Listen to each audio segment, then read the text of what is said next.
Union territory Jammu Kashmir में DDC इंतखाबात के चौथे मरहले की वोटिंग आज हो रही है। आपको बताएं कि इसके लिए 1910 पोलिंग मराकज़ कायम किए गए हैं और इस सिलसिले में हम अपने नुमाइंदों से चलिए जानकारी हासिल करेंगे। सबसे पहले रुख करेंगे हमारे साथी मुदस्सिर कादरी का। मुदस्सिर, आपसे जानना चाहेंगे इस वक्त वहां पर मौसम कैसा है और लोगों में काफ़ी जोशो खरोश नज़र आ रहा है, इसके ताल्लुक से भी जानकारी चाहेंगे। बिल्कुल हिना, मैं आपको बता दूं कि चौथे मरहले की जो डीडीसी इंतखाबात है उसके तहत आज अनंतनाग की अगर हम बात करेंगे तो अनंतनाग के 2 ब्लॉकों में वोटिंग का जो अमल है वो शुरू हो चुका है और ये जो 2 ब्लॉक है ये लारकीपुरा शाहबाद और वेरीनाग के ब्लॉक है जहां पर वोटिंग का जो अमल है वो शुरू हो चुका है। हालांकि अभी सुबह का वक्त है और काफ़ी ठंड भी है, मनफी दर्जा हरारत भी है और इसलिए जो लोगों का जिस तरह से पोलिंग बूथों की तरफ रुझान होना चाहिए था वो अभी कम ही दिख रहा है। हालांकि अपर बेल्ट एरियाज़ की अगर हम बात करेंगे तो वहाँ अभी जो है 8 बजे के बाद लोग निकलने शुरू हो चुके हैं और कुछ एक मराकज़ ऐसे हैं जहाँ पर लंबी लंबी कतारें जो है वो देखने को मिल रही है। लेकिन ओवरऑल अगर मैदानी इलाकों की बात करेंगे तो जिस तरह से मैंने बताया कि सर्दी का मौसम है, ठंड काफ़ी है, तो अभी लोग जो है घरों के अंदर ही है। लेकिन ये उम्मीद की जा रही है कि जो वक्त बीतेगा और दर्जे हरारत में भी इजाफा होगा तो लोग घरों से निकलकर जो है अपने वोटिंग अमल का जो चल रहा है उसमें हिस्सा लेंगे और अपने जो नुमाइंदे हैं उनके हक में जो है वोट डालेंगे। और मैं आपको बता दूं कि वोटिंग अमल के लिए जो सिक्योरिटी के इंतजाम हैं उनको मजीद सख्त कर दिया गया है, क्योंकि जो थर्ड फेज की अगर हम बात करेंगे तीसरे मरहले के दौरान जो यहाँ पर वाकया पेश आया सागाम अनंतनाग में मिलिटेंटों का जो हमला हुआ था एक डीडीसी कैंडिडेट अनीसुल इस्लाम पर और उस हमले में वो बुरी तरह से जख्मी हो गए थे और उसके बाद जो जितने भी यहाँ पर पोलिंग स्टेशन है उनको अलर्ट पर रख दिया गया है और सिक्योरिटी के जो एडवोकेट मेजर्स है उनको मजीद बढ़ा दिया गया है और 3 टायर सिक्योरिटी ग्रिड ऑलरेडी यहाँ पर कायम था जिसमें जम्मू कश्मीर पुलिस और सीआरपीएफ फोर फ्रंट पर है और इस 3 दायरा ग्रिड में जो फौज है फौज की खिदमत भी तलब की गई है आज और फौज भी लगातार गश्त करती नजर आ रही है और ये कोशिश की जा रही है कि जो पोलिंग अमल है वो शफाफ और पुरअमन तरीके से अंजाम हो पाए और जितने भी यहाँ पर जो इलाके जो पोलिंग स्टेशन की तरफ जाते हैं तो वहाँ पर खुसूसी नाके कायम किए गए हैं, सिक्योरिटी के जो है कड़े इंतजाम वहाँ पर अमलाए गए हैं। जी हिना। मुदस्सिर, आपसे जानना चाहेंगे इससे पहले जितने मरहले हुए उसमें हमने वाज़े तौर पर देखा कि लोग अब तामीर और तरक्की चाहते हैं, अपने लिए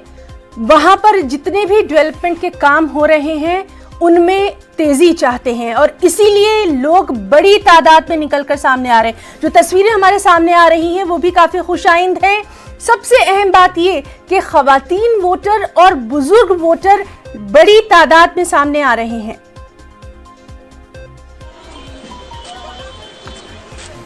बिल्कुल हिना, ये बात सही है कि जिस तरह से माजी की अगर हम तस्वीर देखेंगे तो उस हिसाब से उस लिहाज से अगर कंपैरिजन किया जाए तो इस बार जो वोटिंग की शरह है उसमें नुमाया इजाफा हुआ है, खासकर जुनूबी कश्मीर बेल्ट की अगर हम बात करेंगे क्योंकि साउथ कश्मीर सिक्योरिटी के एतबार से काफ़ी हसास तरीन तस्वुर किया जाता है और जिसका बराह रास्त यहाँ की वोटिंग असर जो है वो यहाँ की वोटिंग शरह पर नुमाया होता था। लेकिन इस बार जिस तरह से हमने पहले भी बोला कि कोई बाइकआउट की कॉल नहीं है, कोई भी तंजीम सामने नहीं आई है अलायदी की पसंद जमातों के हवाले से अगर हम बात करेंगे और किसी भी जान से बाइकआउट की कॉल नहीं है तो उसका भी खासा असर दिख रहा है वोटरान पर और वोटरान जो है खुले जहन से खुले दिल से इस जमहूरी अमल में हिस्सा ले रहे हैं। और जहां तक मुद्दों की आपने बात की तो मुद्दे वही है सड़क, बिजली और पानी और इसके अलावा जो मेन मुद्दा है इन इलाकों में वो बेरोजगारी का मुद्दा है क्योंकि बेरोजगारी की शरह जो है वो काफी बढ़ गई है गुज़श्ता सालों की अगर हम बात करेंगे तो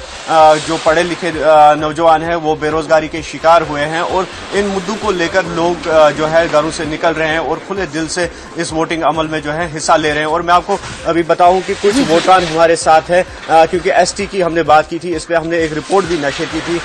तो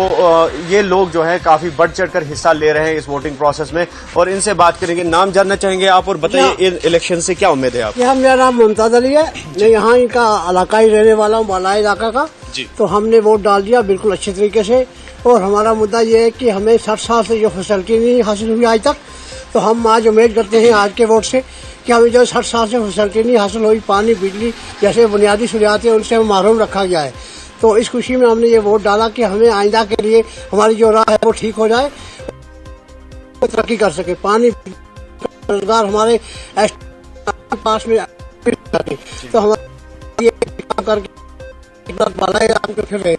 तो इसलिए हमने ये सोच रखी कि हम ये वोट जो डीडीसी का हमने दिया है, इस उम्मीद पे है, ये उम्मीद लगा के दिया है कि हमें आइंदा के लिए तरक्की जो होगी वो अच्छी होगी। इसलिए हमने खुशी से वोट डाला, कोई रोक दाग नहीं है। बाकी सिक्योरिटी इंतजाम बिल्कुल ठीक ठाक था, हमने अच्छे तरीके से वोट डाल दिया। तो जिस तरह से आपने पहले भी इलेक्शंस में हिस्सा लिया है, तो क्या लग रहा है आपको उन इलेक्शन से कोई फायदा मिला है? उस कैंडिडेट से आपको कोई फायदा है?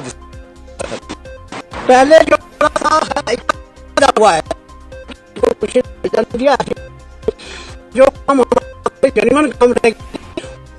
उम्मीद पहले जो हो गया वो तो कैंडिडेट को सबको पता है।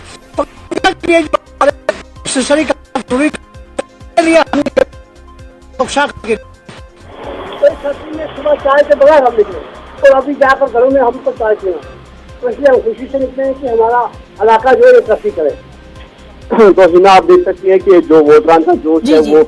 बराबर पुरजोश ये वोटरान दिख रहे हैं और साथ ही साथ उम्मीद भी नजर आ रहे हैं क्योंकि अब बार इन्हें ये उम्मीद है कि जो इनके मसाइल है, जिस तरह से आपने देखा कि इस वोटर से हमारी बात हुई तो इनका साफ तौर पर ये कहना था कि सड़क, बिजली और पानी, उसके साथ साथ जो जिस तरह से मैंने पहले भी बोला कि ट्रांसपोर्ट की रसाई। हालांकि ऐसे कुछ इलाके हमने देखे हैं जहाँ पर अब भी लोग जो हैं सड़क के मुंतजर है, रास्ता सड़कें वहाँ पर नहीं है और ये लोग चाहते हैं कि कब वो दिन आएगा कि इनके इलाकों में जो ट्रांसपोर्ट की रसाई है वो मुमकिन हो सके। और इस उम्मीद के साथ ये लोग अब निकल रहे हैं, आहिस्ता ले रहे हैं क्योंकि मैंने बताया कि और आहिस्ता आहिस्ता इस वोटिंग अमल में हिस्सा ले रहे हैं क्योंकि मैंने बताया कि जो दर्जे हरारत है वो मनफी में इस वक्त चल रहा है और काफ़ी ठंड है, लेकिन जो सियासी गर्माहट है वो इन लोगों में दिख रही है। जी मुदस्सिर, तो लगातार आपसे हम तमाम तर बातचीत कर रहे हैं। इस बीच हमारे साथ हमारी एक और साथी कोमल भी मौजूद हैं। आपको बताएं कि जम्मू के नगरोटा में भी डीडीसी के चौथे मरहले के तहत आज पोलिंग हो रही है। चलिए अपने साथी कोमल से पूछेंगे कि वहां पर इस वक्त क्या कुछ हालात नजर आ रहे हैं। कोमल, लगातार हम देख रहे हैं कि इससे पहले भी जो फेसेस हुए उसमें लोग निकलकर सामने आए हैं और उन्होंने अपने हक का इस्तेमाल किया है, यानी अब लोग तमाम चीजों से हटकर सिर्फ और सिर्फ तरक्की चाहते हैं, अपने लिए कुछ चाहते हैं। बिल्कुल हीरा, जिस तरह से आपको बता दें कि केंद्र सरकार लोकतंत्र को मजबूत करने के लिए हर आए दिन कड़े कदम उठा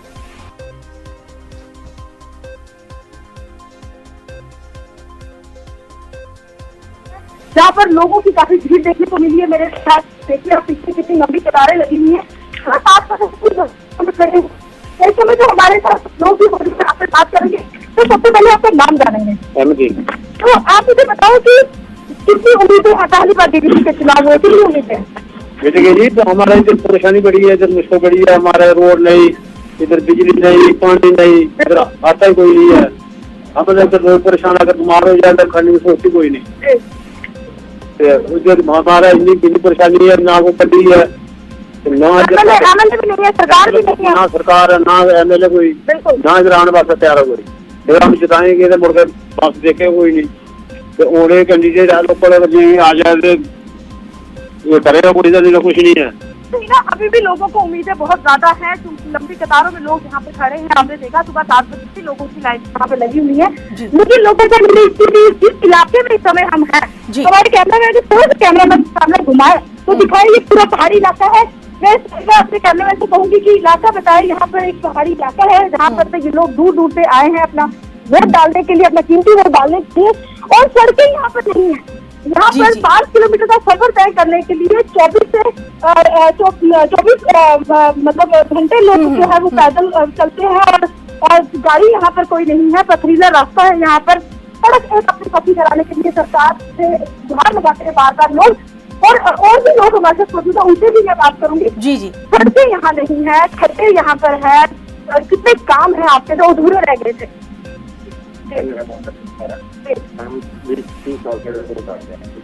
पहले हम अन्य भी डालते थे, भी डालते थे, आप मीडिया वाले इधर आया, हम आपका मतलब करते हैं। आपने देखा कि हमारे इस इलाके की कंडीशन क्या है।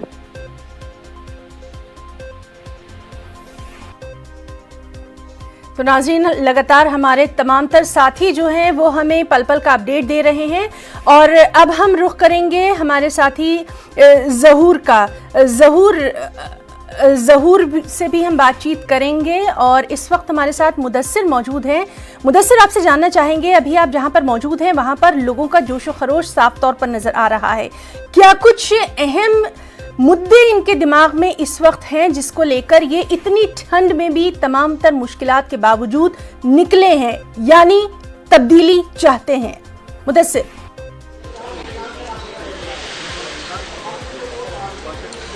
बिल्कुल हिना, इनके जहन में जो मुद्दे हैं वो जिस तरह से हमने इस वोटर से भी बात की थी कि वो जो बुनियादी मसाइल है, बिजली, सड़क और पानी, और उसके साथ साथ जो जिस तरह से मैंने बोला कि ट्रांसपोर्ट की रसाई या फिर ओवरऑल डेवलपमेंट सिनेरियो की अगर हम बात करेंगे तो ये लोग बिल्कुल तमीर और तरक्की चाहते हैं अपने अपने इलाकों में, क्योंकि ये जो DDC इंतखाबात है ये ग्रास रूट लेवल पर जो पावर्स है, तो इन इंतखाबात का यही मकसद है कि आम आदमी के हाथ में जो पावर है वो आ जाए और जो ग्रास रूट लेवल पे जो इनके नुमाइंदे हैं, चाहे पंच या सरपंच है या फिर जो डिस्ट्रिक्ट डेवलपमेंट बोर्ड के चेयरमैन चुने जाएंगे, तो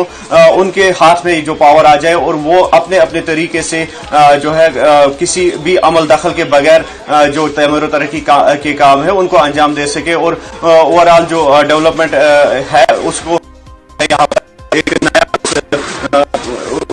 जो है आगाज हो जाए इन इलाकों में जहाँ ये लोग।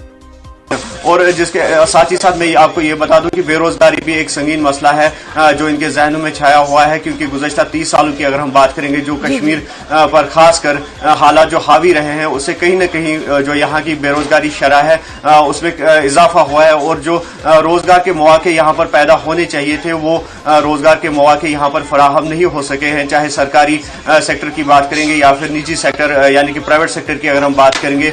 जो इंडस्ट्रीज यहाँ पर होनी चाहिए थी वो यहाँ पर उनका कयाम नामुमकिन बन गया। और ओवरऑल अगर पावर सिनेरियो की हम बात करेंगे, बिजली का निजाम जो है वो बद से बदतर होता जा रहा है और सूरत हाल जो होनी चाहिए लगातार आपके साथ हम बने रहेंगे। सारे काम है और विधायक यहाँ पर नहीं है, लंबे समय से जम्मू कश्मीर में सरकार नहीं है, क्या उम्मीदें लेकर आज वोट कास्ट करने आई हैं? मैम हमें तो अच्छा लग रहा है, अभी वोट डालेंगे हम, अपनी उन्हें इच्छा बता सकते हैं, बिल्कुल अपनी मर्जी से वोट डालेंगे, मतलब DDC चुनेंगे तो अच्छा ही लगेगा मैम, काम करेंगे तो अच्छा सही है। बिल्कुल काम करने चाहिए, क्योंकि हर बार क्या होता है कि आप अपने विधायक के पास जाती हैं, उनके अपने कामकाज बताती हैं, लंबे समय से सरकार नहीं थी, आज आप कैंडिडेट अपने को वोट कास्ट करने आई हैं, तो कितनी उम्मीदें लेकर आई हैं? बहुत उम्मीदें हैं मैम, हमारे काम हो जाएं तो अच्छी बात है। हर बार किस तरह की डेवलपमेंट चाहिए इस नगरोटा एरिया में? सफाई का, सड़कें गलियां जी। नगरोटा एक ऐसी कॉन्स्टिट्यूंसी है, यहाँ पर लोगों को नौकरियां भी चाहिए, सड़कें भी नहीं है, गलियां भी नहीं है, कुछ गांव है यहाँ पर, वहां पर अभी तक सड़कें नहीं बनी है, तो बहुत सारे ऐसे काम हैं। लेकिन सबसे पहले आपको बता दें कि 17 सीटों पर आज यहाँ पर पोलिंग होगी और लोगों ने खासकर जिस तरह से देखा, अपने महिलाओं ने यहाँ पर बढ़ चढ़ कर हिस्सा लिया। सुरक्षा का कड़ा इंतजाम यहाँ पर किया गया है, स्क्रीनिंग का यहाँ पर इंतजाम किया गया है, हर आने जाने वाले की स्क्रीनिंग हो रही है, उनको मास्क दिए जा रहे हैं, अगर वो मास्क नहीं पहन कर आ रहे हैं तो वो भी उनको दिए जा रहे हैं, उनके हाथ सैनिटाइज किए जा रहे हैं, उसके बाद वो वोट कास्ट करने के लिए आ रहे हैं। तो अभी सुबह 7 बजे से भीड़ थोड़ी कम दिखी, लेकिन जैसे जैसे समय बीतता जाएगा भीड़ भी दिखेगी, क्योंकि DDC इलेक्शन पहली बार जम्मू कश्मीर में हुए हैं और बहुत उम्मीदें हैं लोगों को, इसीलिए लोग भी बढ़ चढ़ कर हिस्सा ले रहे हैं। वीडियो जर्नलिस्ट साहिबा के साथ कोमल सिंह, News 18 जम्मू।